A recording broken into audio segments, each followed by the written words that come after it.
धर्म प्रेमी सज्जनों तथा आर्य समाज अजूहा के माननीय प्रधान जी, मंत्री जी, सभी कार्यकर्ता और अधिकारी वर्ग, सभा में उपस्थित माननीय मातृशक्ति, अजूहा आर्य समाज का मैं बहुत ही आभार व्यक्त करता हूँ। इन्होंने आज मेरे एक बहुत पुराने साथी भाई विद्याभानु जी, जो अपने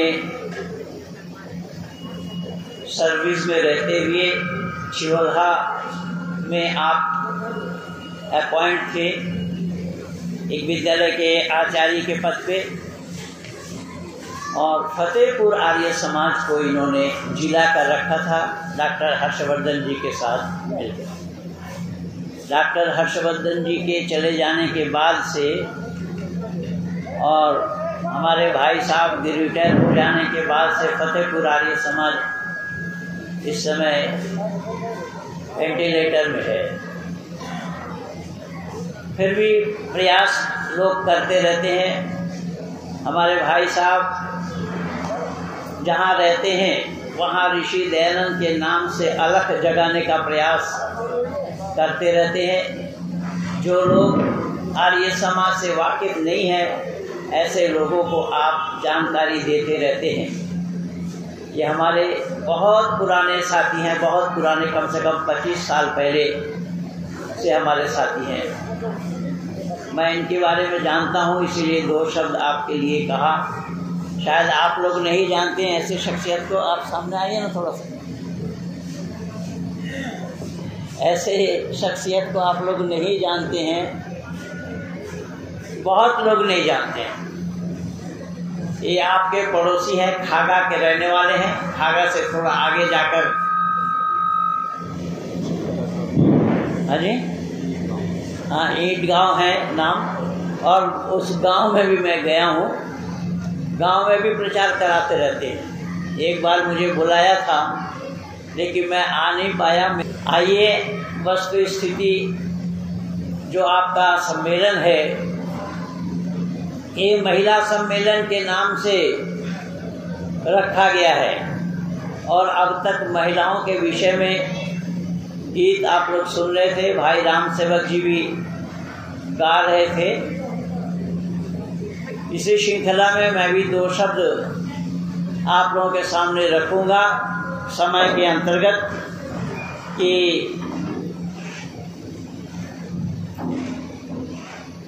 महिला सम्मेलन ही क्यों।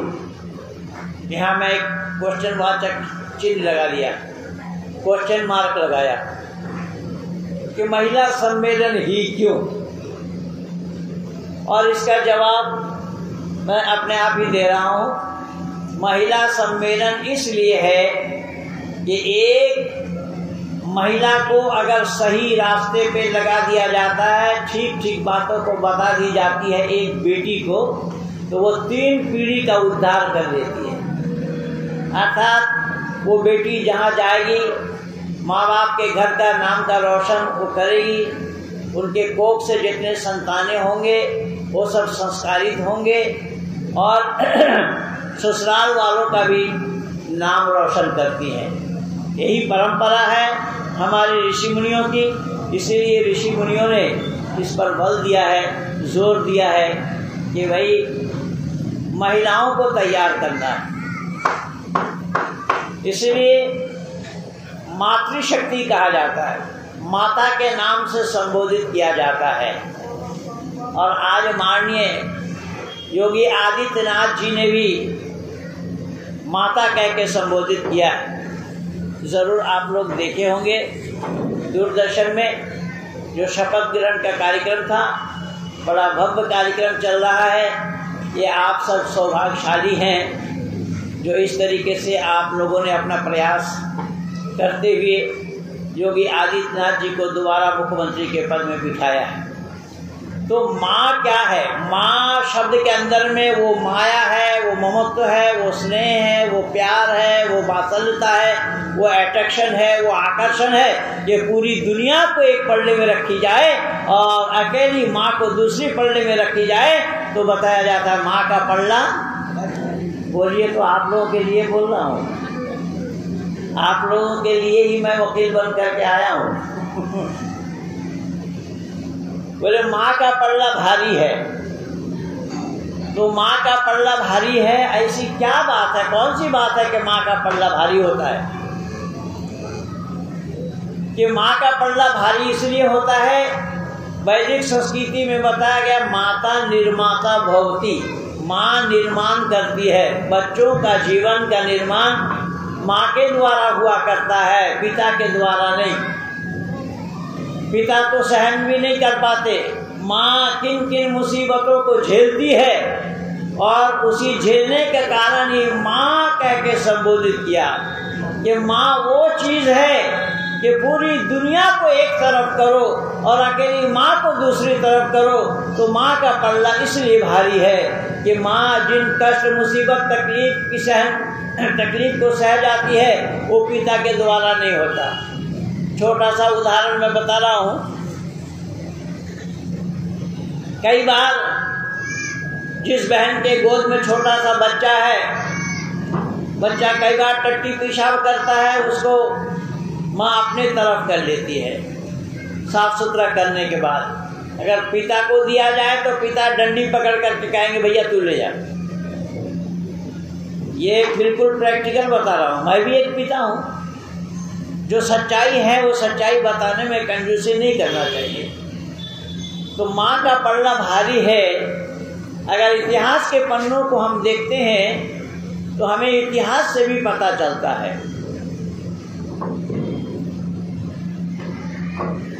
इतिहास के पन्नों में भी बहुत से महापुरुषों का नाम दर्ज है जिन्होंने माँ की मर्यादा का उजागर किया है।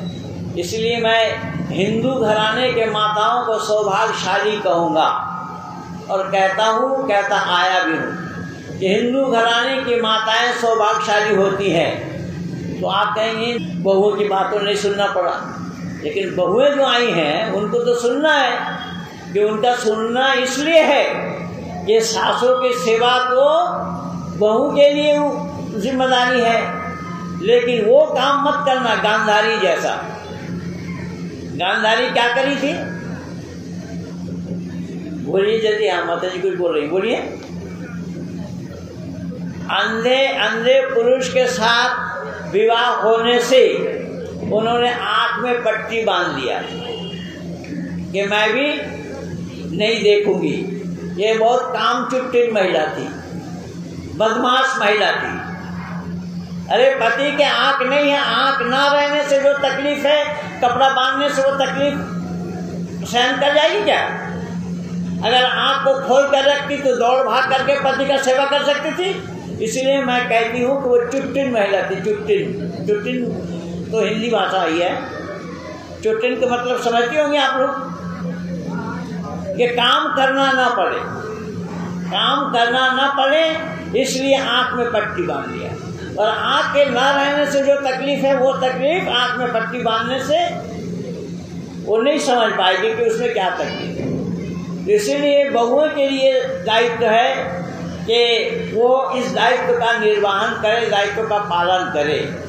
इसलिए मैंने बोला कि हिंदू घराने की माताएं सौभाग्यशाली हैं। तो आप लोग सवाल कर सकती हैं कि हम हिंदू घराने की माताएं अगर सौभाग्यशाली हैं तो क्या मुस्लिम घराने की माताएं सौभाग्यशाली नहीं है? ये तो कायदे की बात है कि अगर हिंदू घराने की माताएं सौभाग्यशाली होंगी तो मुस्लिम घराने की, ईसाई घराने की माताएं सौभाग्यशाली नहीं हो सकती। क्यों और कैसा? मैं केवल बोलूंगा नहीं, मैं प्रमाण दे रहा हूँ।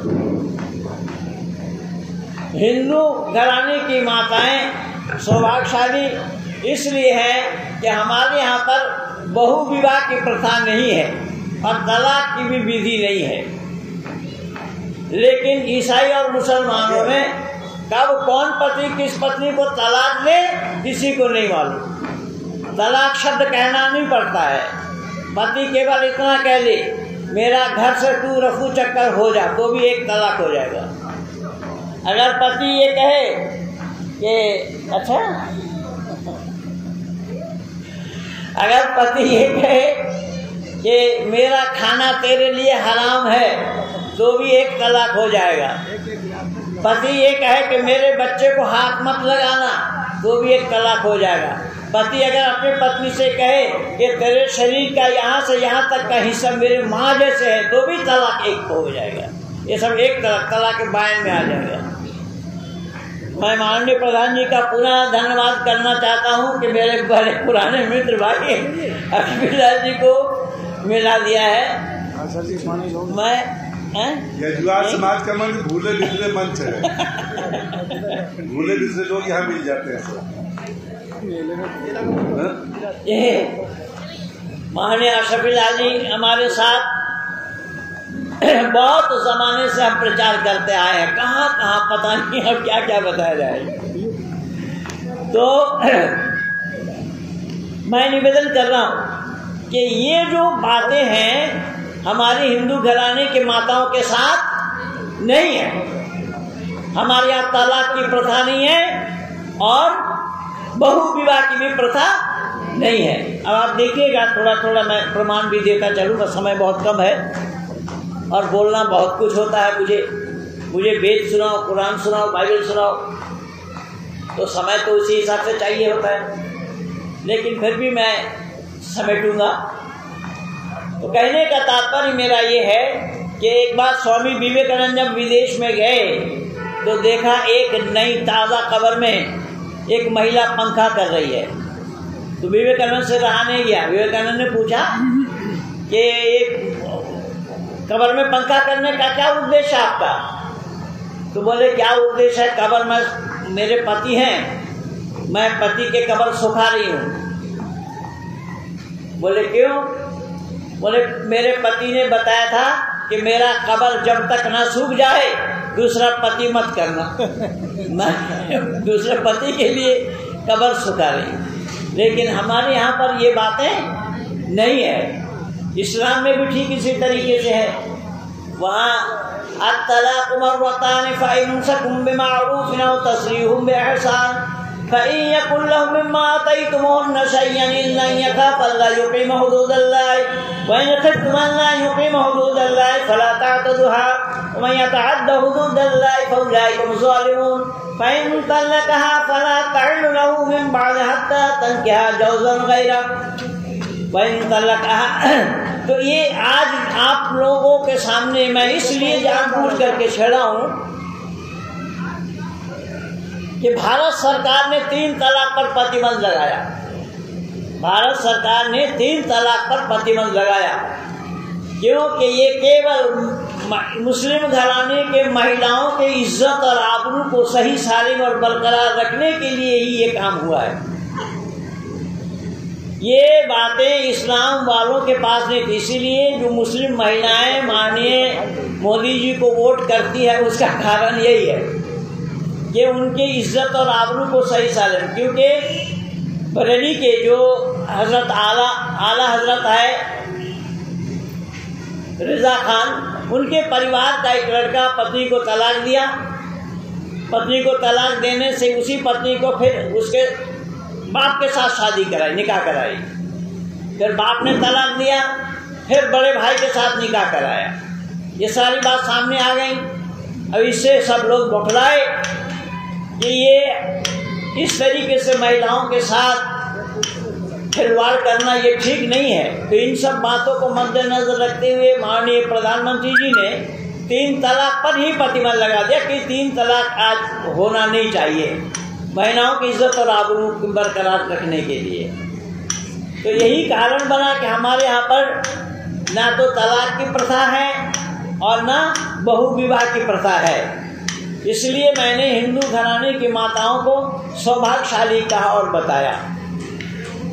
अब आप कहेंगे बहु विवाह नहीं है, कैसे? हमारे यहाँ हिंदू घराने के लोग बहु विवाह नहीं करते हैं। हाँ करते हैं, हमारे यहाँ पर भी करने की बात बताई गई है। करने के लिए अगर पत्नी मर जाए, पत्नी चली जावे या कोई और बातें हो, संतान उत्पत्ति ना हुआ हो, इस दशा में दूसरी शादी करते हैं। लेकिन पहले वाली पत्नी के पास बच्चे हैं, इसके बावजूद भी दूसरी, तीसरी, चौथी शादी।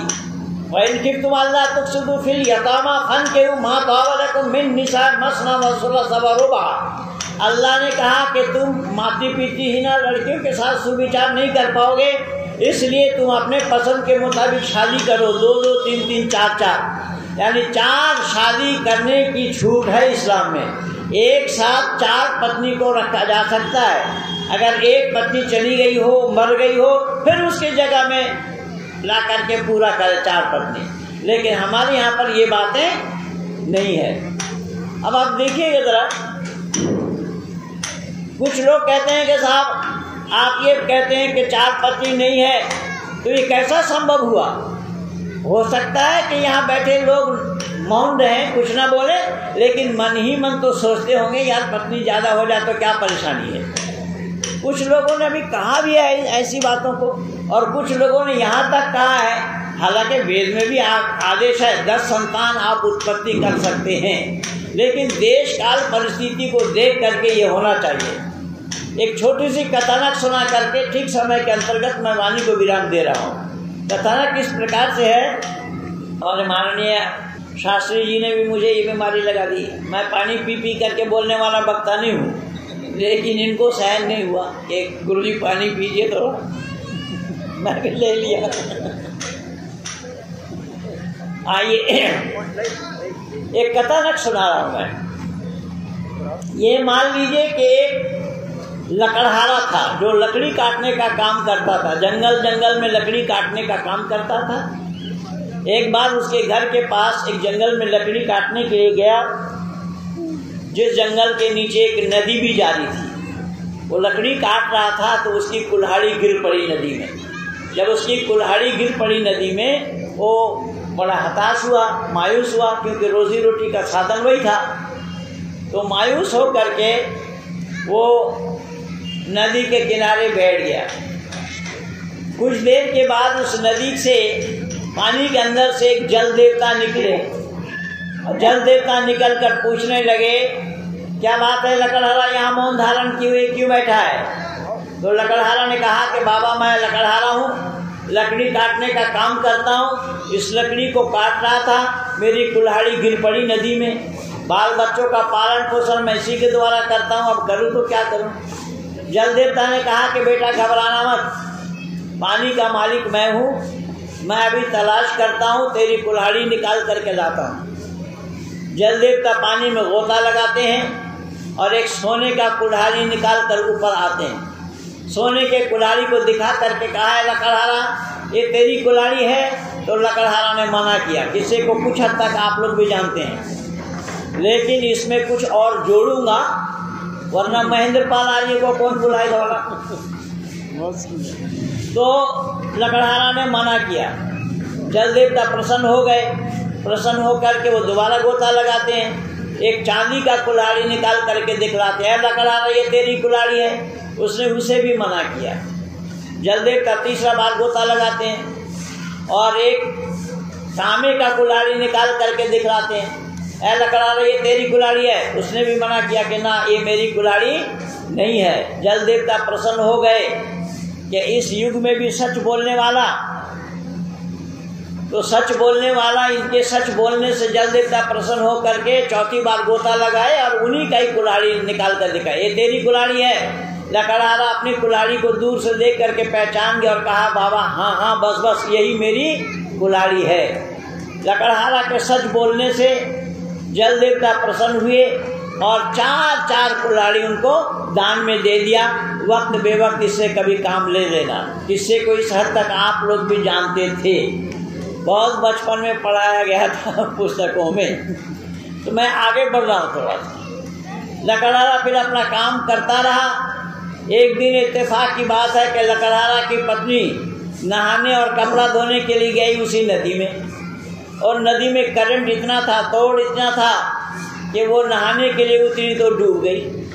जो डूब गई वो घर वापस नहीं आए, तो लकड़हारा अपने काम से वापस आया, देखा घर में नहीं है, तो नदी के किनारे जा बैठा। जहाँ उसके कपड़े भी रखे हुए थे, उसके चप्पल भी।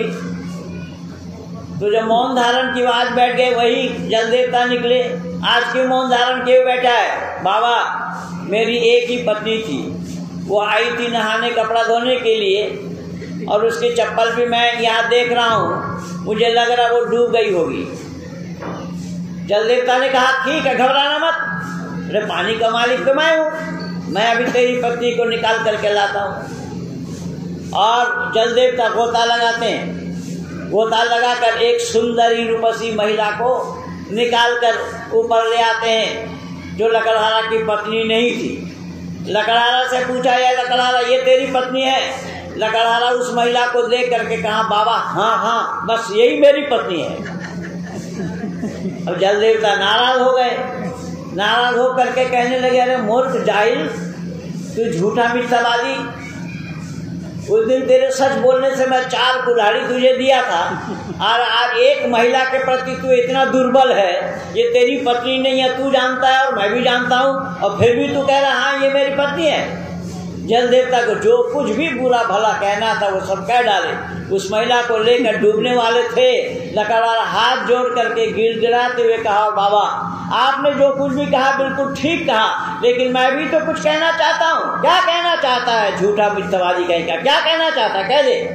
लकड़हारा ने कहा, बाबा उस दिन तो मैं बारी बारी से 4 बार सच बोला था, और 4 कुल्हाड़ी आपने मुझे दान में दी थी, और आज कहीं उसी सच्चाई को अपना लेता और मैं आपसे कहता ना ये मेरी पत्नी नहीं है, फिर आप दोबारा गोता लगाते, उससे भी कोई और सुंदरी महिला को निकाल कर ऊपर लाते, उसे भी मैं मना करता, फिर तीसरी बार गोता लगाते, उससे भी कोई और रूपसी को निकाल कर आप ले आते, मैं उसे भी मना करता, चौथी बार फिर गोता लगा कर मेरी पत्नी को ले आते, उसे मैं कहता।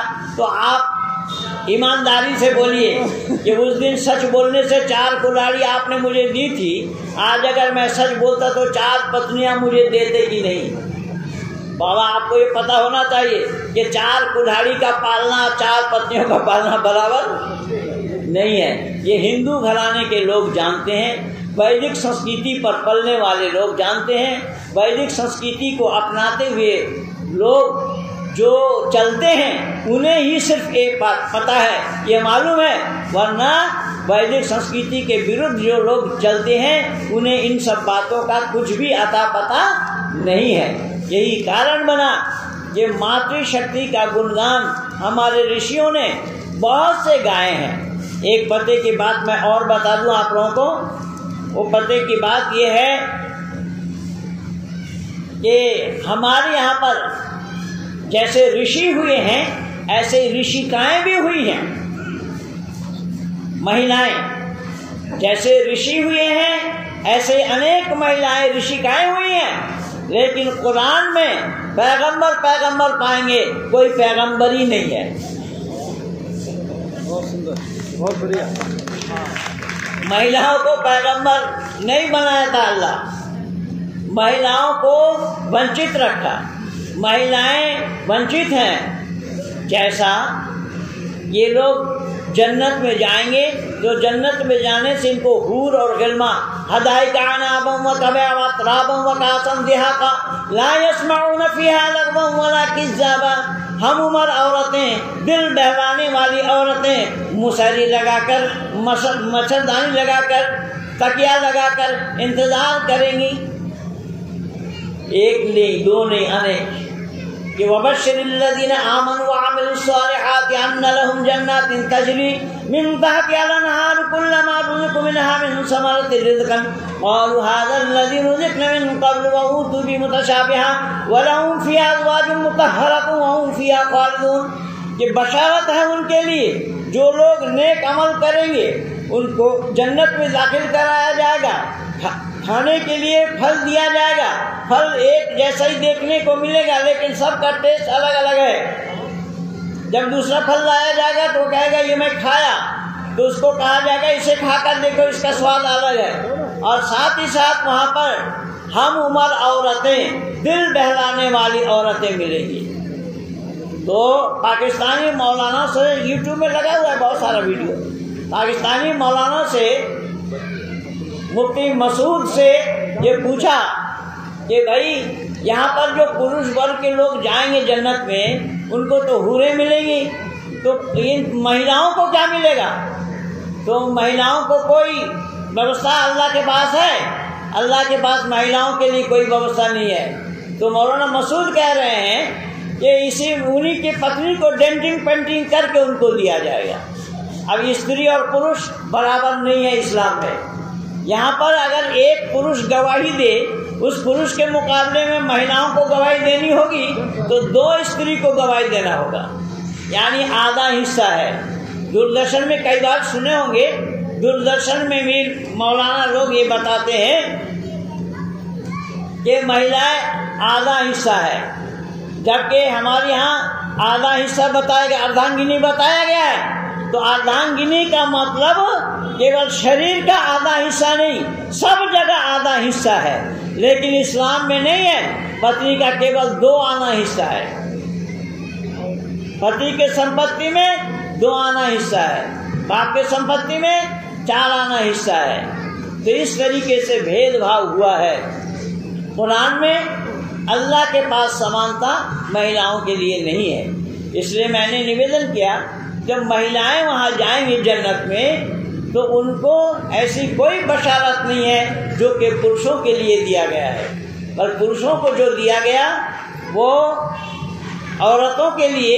ये मान लीजिए कि कोई भी पुरुष हूरों के साथ रंगरलियां मनाए और उनकी पत्नी वहां देखे तो ये सहन करने योग्य बात होगी क्या? ये आप लोगों का विभाग है, आप लोग अच्छी तरीके से जान सकती हैं। तो इसीलिए मैंने निवेदन किया कि समानता इस्लाम में नहीं है, हमारे यहाँ पर बराबरी है। यही कारण बना हमारे यहाँ पर जैसा ऋषि होते हैं वैसा ही ऋषिकाएं होती हैं, लेकिन वहाँ पर पैगंबर होते हैं, कोई महिलाओं को पैगंबर नहीं बनाया जाता। ये सारा भेदभाव है। लेकिन इसके बावजूद भी लोग ये कहे जा रहे हैं कि इस्लाम के साथ मिल कर के चलो, इस्लाम के साथ हमारा दोस्ताना रखना चाहिए। मनमोहन सिंह ने भी कई बहुत बड़ी बड़ी बातें बोली हैं। तो कहने का तात्पर्य ये है कि इस्लाम और वैदिक धर्म कहीं पर भी समानता नहीं है। इस्लाम में और वैदिक धर्म में समानता कहीं पर भी नहीं है, और इस्लाम वालों ने हमेशा विरोध किया है। कल रात भी मैं बताया था, इस्लाम वालों ने हमेशा इसका विरोध किया है। इसका विरोध करने के बावजूद भी ये कहे जा रहे हैं। असदुद्दीन ओवैसी ने कहा अभी पिछले दिन इलेक्शन से पहले ही, यूपी के इलेक्शन से पहले ही कहा कि मोदी चले जाएंगे पहाड़ों में, योगी चले जाएंगे मठ में, इंशाअल्लाह हम दिखा देंगे। मैंने कहा तुम्हारा अल्लाह भी कबड्डी खेल रहा है, तो इंशाअल्लाह तुम क्या दिखाओगे? उसी का ही जितना कैंडिडेट खड़ा किया था सबका जमाना जब्त हो गया। ये कह रहा अल्लाह चाहा तो, भाई अल्लाह चाहेगा कैसे? अल्लाह चाहा तभी तो योगी आदित्यनाथ मुख्यमंत्री बने। या तुम मना करो कि अल्लाह ने नहीं चाहा? भाई वमा तशाऊना इल्ला यशाअल्लाहु रब्बुल आलमीन, कुरान में कहा अल्लाह ने, अल्लाह जो चाहता है वही होता है, अल्लाह जो नहीं चाहता नहीं होता। तुम्हारे चाहने पर भी कुछ नहीं होगा जब तक अल्लाह ना चाहे। तो जब तक अल्लाह ना चाहे नहीं हो पाएगा। तो योगी आदित्यनाथ जी तो दोबारा मुख्यमंत्री का शपथ लिए हैं, ये अल्लाह की राजी है या नहीं, अल्लाह की मर्जी है या नहीं, अल्लाह की मर्जी इसमें दिखाई दे रहा है या नहीं? इनके पास कोई जवाब नहीं है। ये सत्य से कोसों दूर है। इसलिए मैं आप लोगों से विनती करूंगा कि आर्य समाज आप लोगों का शत्रु नहीं है। आर्य समाज प्रहरी है, आर्य समाज चौकीदार है। आर्य समाज हमेशा आप लोगों के लिए ये कहा और बताया है, आपके घर में चोर घुस गया है आप जाग जाइए वरना लुट जाएंगे। आर्य समाज यहाँ ये व्यक्तिगत प्रधान जी का, मंत्री जी का, लड़का लड़की का शादी नहीं, या कोई ये शामियाना लगा करके इस तरीके से आप लोगों को परेशान कर रहे हैं, ऐसी बात नहीं है। उनके दिल में केवल टीस है कि हम अकेले सुखी न रहें, अपितु सुख को बांटें। वेद में भी आया केवल आद्य भक्ति केवल आदि, जो अकेला खाता है वो पाप खाता है। तो हम बांट करके खाने के लिए आप लोगों तक ऐसी बातों को, विद्वानों को बुला बुला करके पहुंचाते हैं आप लोगों के सामने। यही बड़प्पन है आर्य समाज के अधिकारियों का, आर्य समाज का, ऋषिवर देव दयानंद का। इसलिए आप लोगों को गीत गाना हो तो जितना भी हो सके ऋषि दयानंद के नाम से गीत बना बना करके गाना। शादी विवाह के मौके पे आप लोग गीत गाती हैं, लेकिन गीत गाना हो तो दयानंद के नाम से गीत बना करके गाना, जिससे कि ये साफ पता लगे कि ऋषि दयानंद का आगमन अगर न हुआ होता तो ये सभा में बैठने का अधिकार आप लोगों को कोई देने वाला नहीं था। ये ऋषि दयानंद के योगदान है, ऋषि दयानंद की दया दृष्टि है, ऋषि दयानंद की मेहरबानी है। इसीलिए मैं एक शब्द कहूँगा कि ऋषि दयानंद सबकी तरह एक बशर थे, न थे वो बकरी के चरैया, न वो अनपढ़ थे, न वो पैगंबर थे, न इल्हाम पर थे, न ईश्वर के अवतार जुज या बशर थे। दयानंद ने जब के वेदों को देखा, बगौर उनकी मख्फी रमूजों को देखा, यकायक सदा उनके अंदर से आई कि वेदों से जहाँ की होगी भलाई। गलत है कि फिरदौस खाना खुदा है, गलत है कि जहन्नुम खुदा से जुदा है। देखिए ये अल्लाह को सर्वव्यापक नहीं मानते हैं, अल्लाह एक देशी है। मैंने पूछा अल्लाह सर्वव्यापक जर्रे जर्रे में है या नहीं? बोले नहीं, अल्लाह तो आसमान पर, सातवां आसमान पर, रहमान अर्श इस्तवा। मैंने कहा कि अल्लाह जर्रे जर्रे में है, जर्रे जर्रे में होगा तो जहन्नुम में भी होना पड़ेगा। इसलिए यहाँ पर बताया गया गलत है कि फिरदौस खाना खुदा है, गलत है कि जहन्नुम खुदा से जुदा है, गलत है कि खुदा एलची भेजता है जो हर शय में मौजूद है, उसको हाजत भी क्या है। एलची माने पत्रवाहक, परमात्मा को पत्रवाहक भेजने की आवश्यकता नहीं है, जो सबसे पहले मौजूद है वहाँ, तो उनको एलची भेजने की क्या आवश्यकता है। इसलिए मैंने कहा किसी ने खुदा को खिलाया पिलाया, और खुदा को खिलाने पिलाने वाले हमारे हिंदू घराने की माता बहनें होती हैं। हनुमान जी खाते नहीं है, मेरे मुंह में लड्डू बर्फी ठोसती रहती हैं। इन लोगों का लड्डू बर्फी ठोसना देख करके मुझे ऐसा लगता है जिस दिन हनुमान जी खाना शुरू कर देंगे ना, ये पूजा करना ही छोड़ देंगे।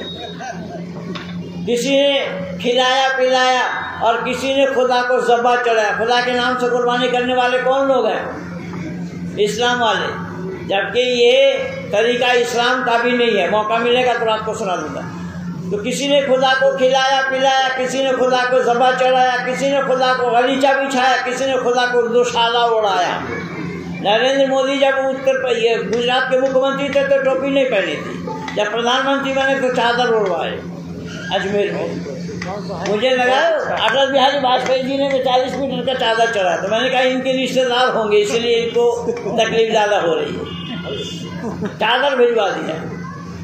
तो इसीलिए मैंने कहा किसी ने खुदा को खिलाया पिलाया, किसी ने खुदा को ज़बा चढ़ाया, किसी ने खुदा को गलीचा बिछाया, किसी ने खुदा को दुशाला उड़ाया।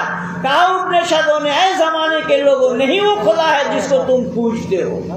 देखिए उपनिषद ने क्या बोला, क्या है दुनिया के लोगों वो खुदा नहीं है जिसको तुम पूज रहे हो, तो फिर खुदा कौन है? तो उपनिषद से ही आपको पता लगेगा। खिलाता है खाता नहीं वो खुदा है, पिलाता है पीता नहीं वो खुदा है, बनाता है बनता नहीं वो खुदा है, रुलाता है रोता नहीं वो खुदा है, हंसाता है हंसता नहीं वो खुदा है। उसके अंदर में ये सारा गुण देख लीजिए। अगर ये गुण मिले तो उसी को ईश्वर जानना और मानना।